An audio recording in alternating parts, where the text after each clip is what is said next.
नमस्कार, मी आरती. स्वागत आहे आपलं न्यूज मराठी 24/7 मध्ये. चला तर मग एक नजर टाकूयात आजच्या महत्त्वाच्या घडामोडींवर.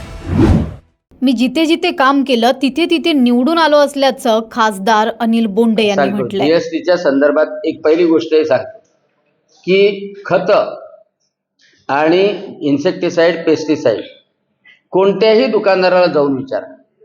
जीएसटी हा नवीन नाही, अगोदर व्हॅट होता, सेल टॅक्स होता आणि त्याची बेरीज करून एक्साईज आणि व्हॅट होता, त्याची बेरीज करून जो टॅक्स झाला तो जीएसटी झाला. अगोदरच्या वेळेलाही 18% होता. काँग्रेसच्या सरकारची जीएसटीच्या अगोदरही तेवढाच होता, फक्त तो त्यामध्ये हिडन राहत होता. आता खताचा भाव अलग आणि जीएसटीचा भाव अलग. तरी पण मी शेतकरी या नात्याने माझं स्पष्ट मत आहे की याच्यावरचा जीएसटी निश्चितपणे कमी झाला पाहिजे. ठिबक सिंचनावरचा जीएसटी कमी झाला पाहिजे आणि महाराष्ट्राच्या अर्थमंत्र्यांनी, कारण यामध्ये जीएसटी काउन्सिलमध्ये केंद्र सरकार असतं, प्रत्येक राज्याचे अर्थमंत्री असतात आणि राज्याचं एकमत असलं, सगळ्या राज्यांचं एकमत असलं आणि त्यांचा जो प्रस्ताव येतो तो त्यामध्ये पारित केला जातो जीएसटी काउन्सिलमध्ये. आनंदाची गोष्ट अशी आहे की महाराष्ट्राच्या सरकारने हा प्रस्ताव दिलेला आहे आणि आता बाकीच्या राज्यांनाही कन्व्हिन्स करणं सुरू आहे. एक वेळा बाकीच्या राज्यांचंही मत आलं तर जीएसटीमधून कमी करणं, म्हणजे विशेषतः ठिबक सिंचन, ट्रॅक्टर अप्लायन्सेस, इन्सेक्टिसाइड, पेस्टिसाइड, खतं आणि बियाणं यावरचा जीएसटी निश्चितपणे 5% करण्यात आला. हे काँग्रेसच्यासाठी निश्चितपणे लागू होते, पण भारतीय जनता पक्षाचं जिथे सरकार आहे, मध्य प्रदेशचं सरकार आहे, मध्य प्रदेशच्या सरकारमध्ये निवडणुकीच्या 10 महिन्यापासून अगोदरपासून योजना सुरू होती. मुख्यमंत्री बदलले, शिवराज मामा आता कृषी मंत्री झाले, तिथे मुख्यमंत्री यादवजी झाले. योजना सुरू आहे, योजना चांगल्या तऱ्हेने तिथे सुरू आहे आणि त्याच्यामुळं हा DNA बदमाशीचा, फसवणुकीचा हा भारतीय जनता पक्षाचा नाही, हा काँग्रेसचा निश्चितच आहे. काँग्रेस बोलते, काँग्रेसने राजस्थानमध्ये कर्जमाफी केली होती, मध्य प्रदेशमध्ये कर्जमाफी केली होती, पण पूर्ण कर्जमाफी ते करू शकले नाही. बोलतात एक आणि करायच्या वेळेला फसवतात मात्र निश्चित. आपल्या मतदारसंघामध्ये रामदासजी तडस यांना 17,000चं लीड आहे. 17,000चं लीड आहे म्हणून माझ्यावर जी जबाबदारी सोपवली होती ती अतिशय चांगल्या तऱ्हेनं पार पाडली. आता निकालात काय होतं ते त्याचा प्रश्न नाही, परंतु अमरावती जिल्हा ग्रामीणमध्ये सुद्धा, म्हणजे मी ज्याचा माझ्याकडे भार होता, तर त्यामध्ये सुद्धा मला मेळघाटमध्ये लीड आहे, बडनेरामध्ये लीड आहे आणि अचलपूर, तिवसा आणि याच्यामध्ये अतिशय कमी मतांनी पाठीमागे आहे आणि त्याच्यामुळं तिथलं परफॉर्मन्स चांगलं राहिलं. माझ्याकडे हातकणंगले होतं, ते जिंकून आलं. धुळे ग्रामीण होतं, त्यामध्ये 63,000चं लीड आहे. त्याच्यामुळे मी जिथे जिथे काम केलं तिथे तिथे पॉझिटिव्ह रिझल्ट. नाही, शेतकऱ्यांच्या ज्या मागण्या होत्या निवडणूक काळामध्ये त्यांनी केलेल्या होत्या. एक मागणी म्हणजे सोयाबीन आणि कापसाचे भाव यावर्षी कमी आहे, त्यामुळे फरकाचं अनुदान द्यावं. त्यासाठी संपूर्ण महाराष्ट्रातून 4,000 कोटी रुपये, 5,000 रुपये प्रति हेक्टर, साधारणतः 80 लाख हेक्टरवर सोयाबीन आणि कापसाचा पेरा आहे. त्यामुळे 4,000 कोटी रुपये महाराष्ट्र सरकार खर्च करणार आहे. दुसरं, शेतकऱ्यांची सातत्याने मागणी होती की आता वीज बिल थकीत झालेलं आहे, ते आमच्याकडनं भरणं शक्य नाही. काँग्रेसच्या काळामध्ये आपल्याला आठवत असेल तर नितीन राऊत ऊर्जा मंत्री असताना, उद्धव ठाकरे मुख्यमंत्री असताना भर उन्हाळ्यामध्ये जेव्हा ओलीत करणं आवश्यक असते त्यावेळेला त्यांनी विजेचे कनेक्शन कापले होते. यासाठी कापले होते की थकीत वीज बिल होतं कृषी पंपाचं.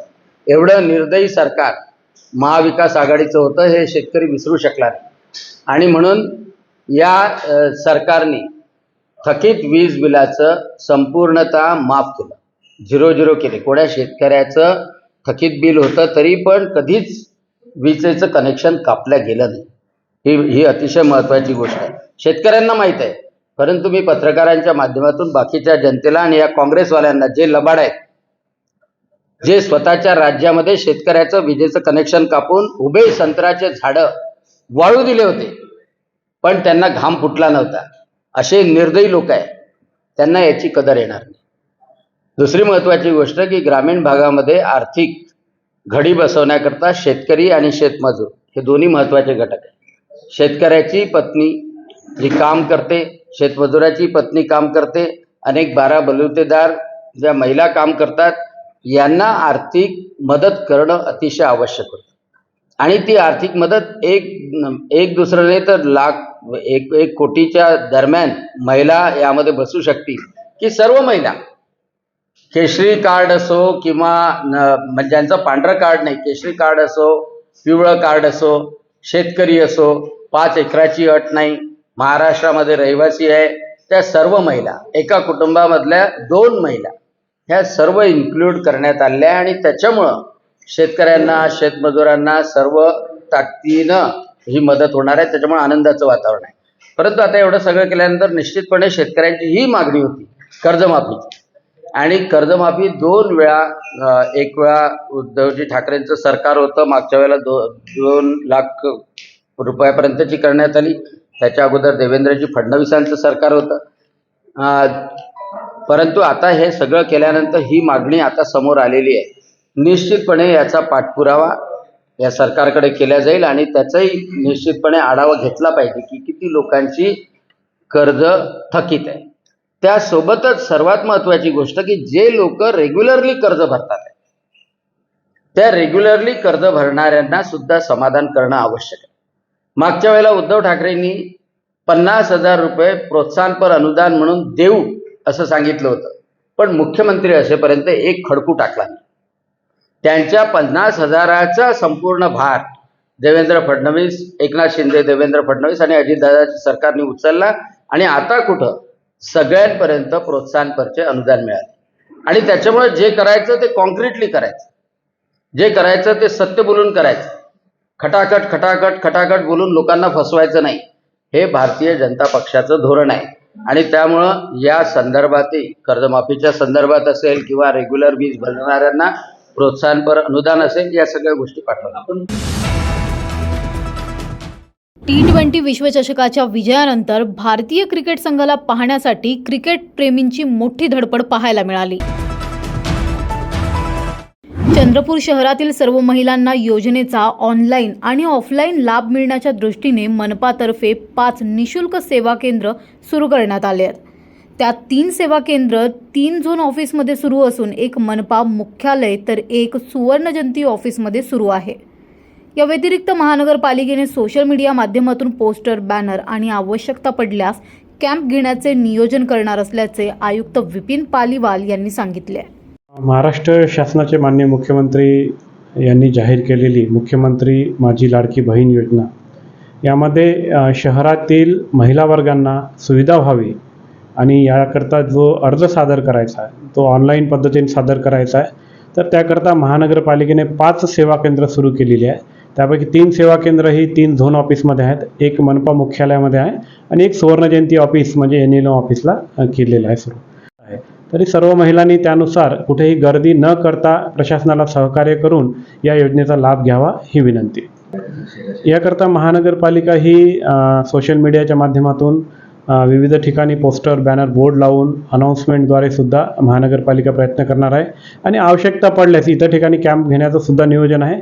परंतु पुढच्या काळात कशा प्रकारे ही स्कीम पुढे जाते त्यानुसार पुढची रूपरेषा ठरवण्यात येईल. अमरावती लोकसभा मतदारसंघामध्ये खासदार बळवंत वानखडे यांनी नवनीत राणा यांना पराभूत केल्यामुळे युवक काँग्रेसच्या वतीने वाढदिवसानिमित्त त्यांना हनुमानजीची गदा भेट देऊन सत्कार करण्यात आला. विशेष म्हणजे नवनीत राणा या संपूर्ण देशभर हनुमान चालीसा प्रकरणावरून चांगल्याच चर्चेत आल्या होत्या. अमरावतीमध्ये देखील हनुमान गडीवर हनुमानजीच्या भव्य दिव्य मूर्तीची मुहूर्तमेढ आणि जागोजागी हनुमान चालीसा पठण नवनीत राणा आणि रवी राणा यांच्याकडून करण्यात आलं होतं. मात्र तरी देखील लोकसभा निवडणुकीत बळवंत वानखडे यांना हनुमानजीचा आशीर्वाद प्राप्त झाला आणि त्यामुळे ते विजयी झाले असल्यामुळे भेट देण्यात आला.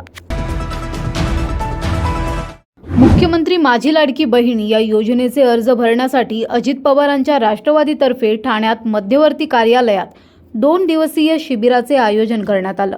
यात भगिनींचे अर्ज यशस्वीरित्या ऑनलाईन अपलोड करण्यात आलं असल्याची माहिती राष्ट्रवादीचे प्रदेश प्रवक्ते आनंद परांजपे यांनी दिली. ज्या वेळेला या योजनेची घोषणा मुख्यमंत्री माझी लाडकी बहीण योजना याची घोषणा माननीय मुख्यमंत्री एकनाथरावजी शिंदेसाहेब यांच्या नेतृत्वाखाली आमचे राष्ट्रीय अध्यक्ष, राज्याचे उपमुख्यमंत्री व अर्थ व वित्तमंत्री माननीय अजितदादा पवार, महायुतीतले दुसरे उपमुख्यमंत्री माननीय देवेंद्र फडणवीस साहेब, या तिन्ही नेत्यांनी महायुतीतर्फे ह्या योजनेची घोषणा अर्थसंकल्पामध्ये केली. त्यावेळेला पहिली अट होती 21 ते 60, ती 21 ते 65 करण्यात आली. मग डोमिसाईल एक अट त्याच्यामध्ये होती, ज्याच्यामध्ये अनेक अडचणी माझ्या माता भगिनींना तो फॉर्म फिलअप करता येईल, तर ती शिथिल करून त्याच्याऐवजी जन्मदाखला, रेशन कार्ड, नवऱ्याचा डोमिसाईल अशा प्रकारची त्याच्यात सूट देण्यात आली. त्यानंतर जो उत्पन्नाचा दाखला होता हा केशरी आणि पिवळ्या रेशन कार्ड धारकांसाठी, माझ्या माता भगिनींसाठी काढण्यात आला. फक्त जर पांढरं रेशन कार्ड असेल तर 2.5 लाखापेक्षा कमी उत्पन्न आहे, हे त्यांनाच फक्त आता उत्पन्नाचा दाखला लागणार आहे. आणि मी खास करून विशेष आभार आमच्या मंत्री अदितीताई तटकरे, ज्यांच्या विभागातर्फे, महिला व बालकल्याण विभागातर्फे ही योजना राबवण्यात येत आहे. त्यांच्या कार्यालयाकडनं सातत्याने होणारे बदल आम्हाला सूचित करण्यात येत होते. नारी शक्ती ॲपमध्ये काही अडचणी येत आहेत का, काही त्याच्यामध्ये तुमची सूचना आहेत का, असा देखील फीडबॅक त्यांच्याकडनं घेण्यात आला. म्हणून ही योजना यशस्वी करत असताना यावेळेला मी खास करून आमच्या मंत्री अदितीताई तटकरे यांचे विशेष आभार मानेन. त्यासाठी मी साहेबांचे धन्यवाद बोलते. पण मला त्यांचे आभार मानायचे आहेत. आदितीताई तटकरे. कोणत्याही समाजाच्या आरक्षणाला धक्का न लागता मराठा समाजाला आरक्षण मिळालं पाहिजे, खासदार अमोल कोल्हे यांची प्रतिक्रिया. सर, तुमच्या पुस्तकाचं प्रकाशन होत आहे, पुस्तकाविषयी काय सांगा? नाही, संसदेमध्ये जी गेल्या 5 वर्षामध्ये शिरूर लोकसभा मतदारसंघानं संधी दिल्यानंतर जी बाजू मांडण्याचा प्रयत्न केला, त्याचं पुस्तक रूपात त्या सगळ्या भाषणांचं संकलन सकाळ प्रकाशननं केलेलं आहे आणि त्याचं आज प्रकाशन आहे. त्यामुळे ही खरोखर एक आनंदाची गोष्ट आहे की आपल्या मायबाप मतदारांनी ही संधी दिल्यानंतर जे काही संसदेमध्ये काम केलं ते खरं तर दृकश्राव्य रूपात लोकांसमोर येतच, पण ते पुस्तक रूपाने येते. यासाठी सकाळ प्रकाशनचं मनापासून आभार मानतो. पुस्तकात काही नवीन गौप्यस्फोट किंवा काही वाचलं पाहिजे? नंतरच्या मुलाखतीत नक्कीच गौप्यस्फोट तुम्हाला अनेक ऐकायला मिळतील आणि पुस्तकामध्ये जे आत्तापर्यंत मांडलेलं आहे तेच पुस्तक रूपानं समोर येतं. एक गोष्ट मांडलेली आहे का, तुम्ही काय अडवांना तिकीट देणार होता पक्ष सोडण्याच्या वेळी, तर जे काय खासदारकीच्या बाबतीतला होता तो देखील गौप्यस्फोट या पुस्तकात लिहिला असं सांगितलं. तो या नाही तो पुढच्या पुस्तकात असेल. काय पिंपरी चिंचवडचे काही नगरसेवक माजी प्रवेश करतायत पक्षामध्ये. तुम्हीही म्हटलं होतात काही आमदार येणार आहेत, तुम्ही त्यासाठी प्रयत्नशील आहे, कुठपर्यंत मोहीम आली? नाही, असं मी ऐकलं. माझी अजून त्यांच्याशी भेट झालेली नाही आहे. पण त्याचबरोबर जेव्हा अडचणीचा काळ होता तेव्हा ज्या सगळ्या कार्यकर्त्यांनी अगदी जीवापाड मेहनत केली, ज्या सगळ्यांनी साथ दिली, त्या सगळ्यांना विश्वासात घेऊनच पक्षश्रेष्ठी हा निर्णय घेतील अशी मला विश्वास आहे. खरंच आमदारांना घेण्यासाठी तुमची इच्छा आहे का? कारण तुम्ही कधी देखील आमदार जे गेलेले आमदार त्यांना परत न घेण्याचा निर्णय घेतला. तसं अडचणीच्या वेळी जे सोबत होते त्यांचं मत आणि त्यांची मेहनत ही दुर्लक्षून चालणार नाही असं माझं वैयक्तिक मत आहे. आता पक्षश्रेष्ठी जो त्याविषयी निर्णय घेतील तो आम्हाला सगळ्यांनाच मान्य असेल, परंतु संकटाच्या काळात ज्या सगळ्यांनी ही मेहनत केली आणि आज जर आपण निकाल पाहत असू तर 10 पैकी 8 खासदार हे राष्ट्रवादी काँग्रेस पक्ष शरदचंद्र पवार या पक्षाचे निवडून आलेत आणि त्यामुळे या सगळ्या मेहनत घेतलेल्या कार्यकर्त्यांच्या विचारांनीच पुढे निर्णय घेऊ. हां, येणारे का येत आहेत आणि त्यांची का गरज आहे या दोन्ही प्रश्नांचा सारासार विचार होऊन नंतर स्वागताचा निर्णय घेता येईल.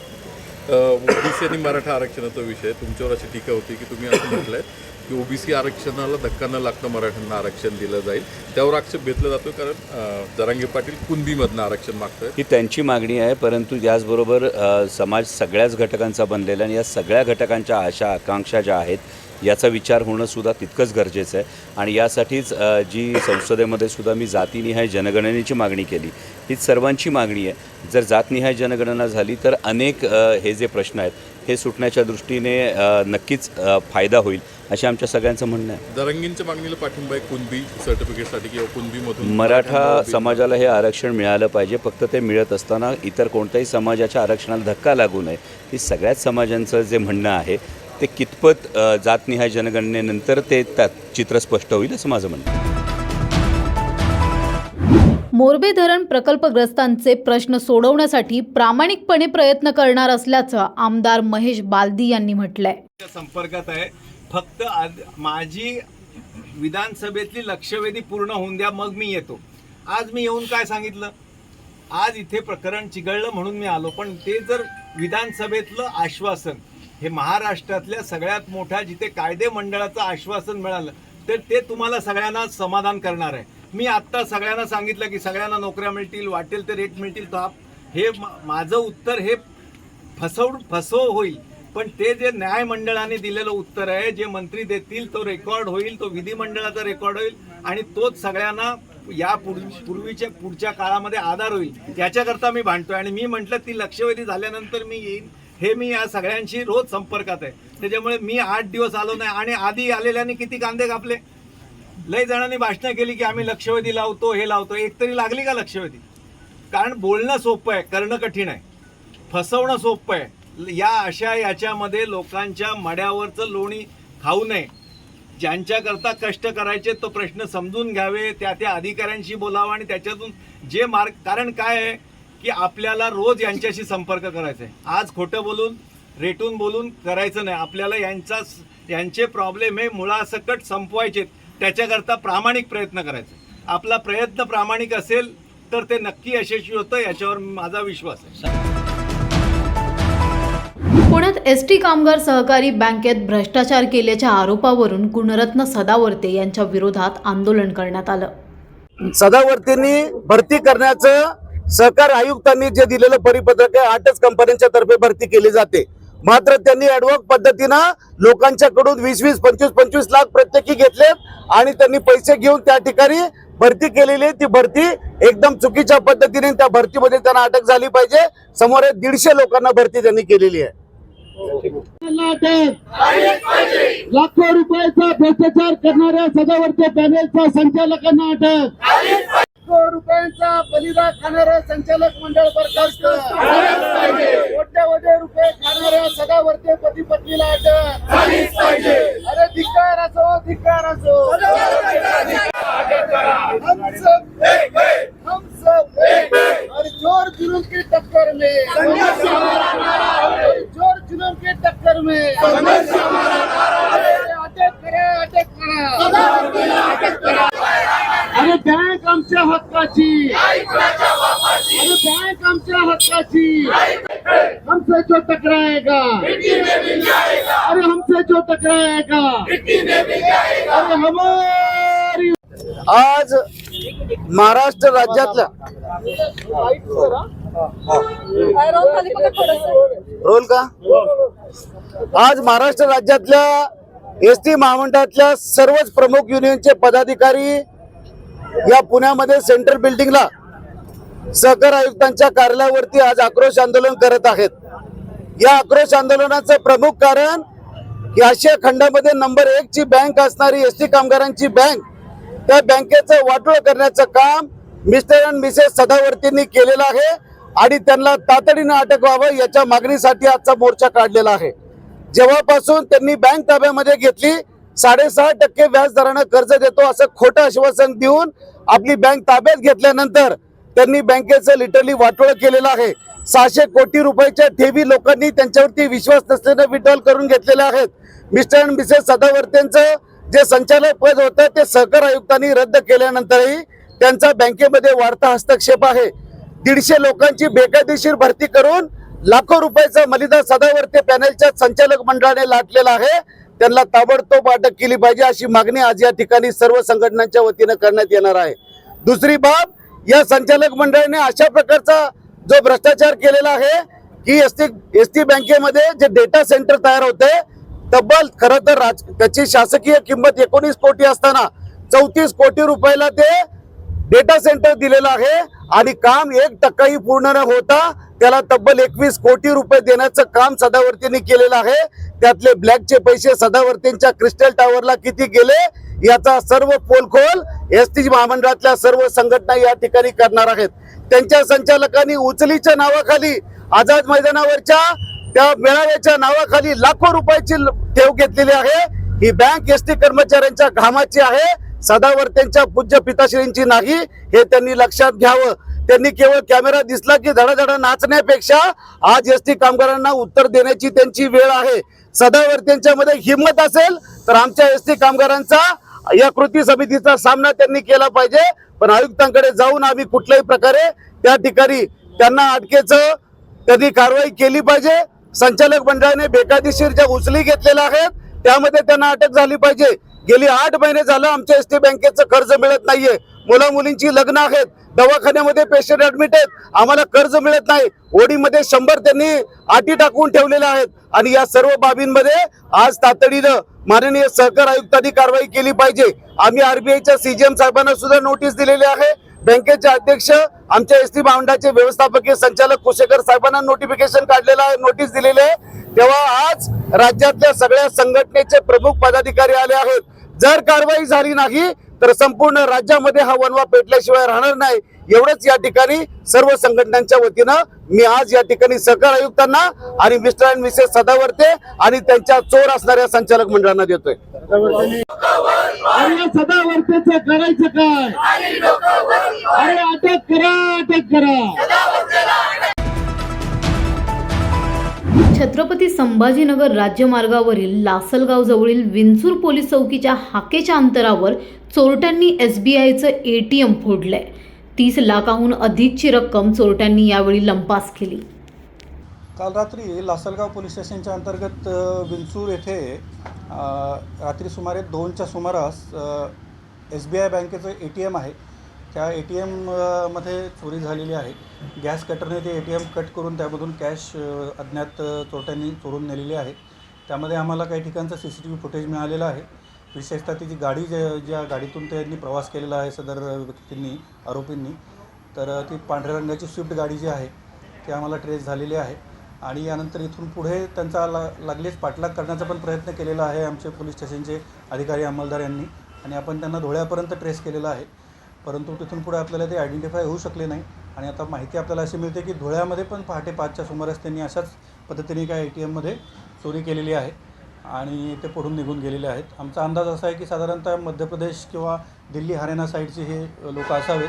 अशा पद्धतीचं गॅस कटरनी ATM कट करून चोरी करण्याचं वैशिष्ट्यपूर्ण काही लोक काम करत सराईत चोर असतात. तर त्या दृष्टिकोनातून नाशिक ग्रामीण पोलीस आणि धुळे पोलिसांचा हे तपास सुरू आहे. त्यामध्ये लवकरच सर्व CCTV फुटेजेस चेक करून त्या ठिकाणी आम्ही फिंगरप्रिंट आणि डॉग स्क्वॉडला पण पाचारण केलेलं होतं घटनास्थळावर. काही पुरावे आम्हाला आणि काही लीड्स त्या ठिकाणी मिळत आहेत. तर लवकरच आम्ही हा तपास पूर्ण करून त्यामध्ये आरोपी निष्पन्न करण्याचा प्रयत्न करीत आहोत. साधारण किती रक्कम गेली असेल? आता यामध्ये ती जी ATM मेंटेन करणारी जी काही एजन्सी आहे त्या एजन्सीच्या लोकांशी आमची चर्चा सुरू आहे. परंतु एक्झॅक्टली रक्कम किती त्याच्यामध्ये गेलेली असावी याबद्दल निश्चित आकडा अजून आम्हाला कळलेला नाही आहे. परंतु साधारणतः 20 ते 25 लाख रुपये रक्कम असण्याची शक्यता आहे.